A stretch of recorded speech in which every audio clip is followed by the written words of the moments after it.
කුරුවිට බෝපත් අසපුව ධර්මායතනයේ අඩි 70කට වඩා උසින් යුතු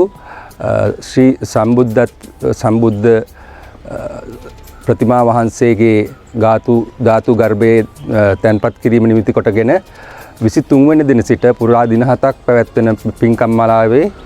28 වන දින කුරුවිට කොට්ටාසයේ සිටින ගර්භණී මව්වරුන් වෙනුවෙන් විශේෂ ආශිර්වාද පූජාවක් පැවැත්වෙනවා. ඒ සඳහා මම අපගේ කොට්ටාසයේ සිටින සියලුම ගර්භණී මව්වරුන්ට අතිපූජ්‍ය තෙප්පනාවේ පියදසි ස්වාමින් වහන්සේගේ මූලිකත්වයෙන් පැවැත්වෙන මෙම ආගමික කටයුතු සඳහා පැමිණ ඒ සඳහා සහභාගී වී ඔබටත් ඔබගේ ලැබෙන සිටින බිලිඳාටත්